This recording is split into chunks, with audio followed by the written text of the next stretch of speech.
Welcome back to Understanding the 1 to 4 Residential Contract. I'm Reagan Burris with the Burris Group. So we've gone over paragraphs 1 and 2. Next, we're going to cover paragraphs 3 through 5. So let's take a look at paragraph 3, the sales price. It is broken down into 3 parts, A, B, and C. Now, so 3A is the cash portion of the sales price payable by buyer at closing. And this is where you would put in the down payment amount or the amount of cash that the buyer will be responsible to bring to closing. Now, it could be that the buyer is paying all cash. Fantastic. If this is the case, then you would put the total sales price in this blank, and it will be the same as 3C. Now, paragraph 3B is the sum of all financing described in the attached third-party finance addendum, loan assumption addendum, or seller financing addendum. So if there is financing involved, the buyer or their agent will need to check the box by the appropriate addendum and place the financed amount in the blank.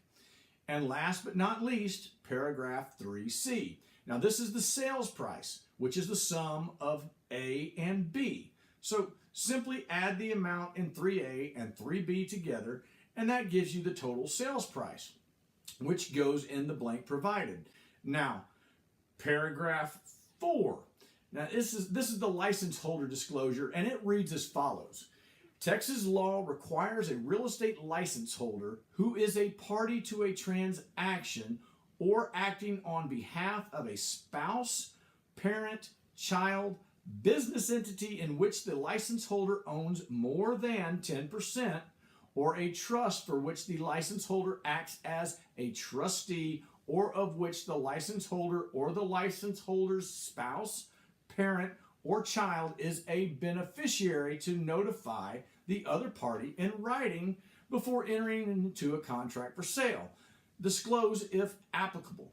From time to time now, a realtor will be involved in a transaction that he or she may be representing their husband or wife, their parents, their children, or even a business that they have more than a 10% stake in. So this must be disclosed. Therefore, your realtor will use this blank to disclose this information to the parties on the other side of the transaction.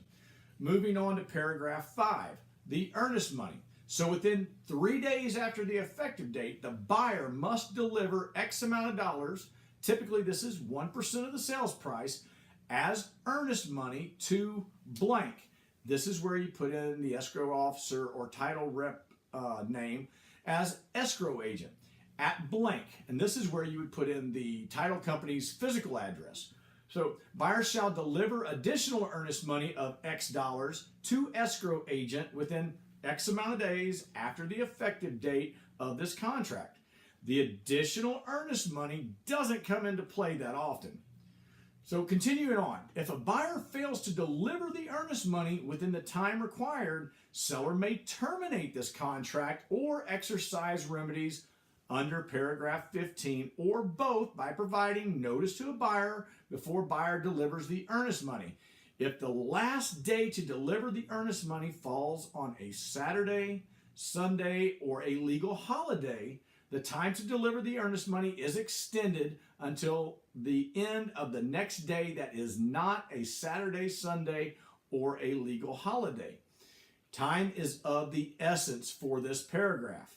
Now, when you see time is of the essence in a paragraph on the contract, you need to pay close attention to it. There are items in the contract that are time sensitive, as is the case here. The buyer has 3 days to deliver the earnest money to the escrow agent. Okay? Now, once the escrow agent receives the earnest money, they will do what we refer to as receipt the contract.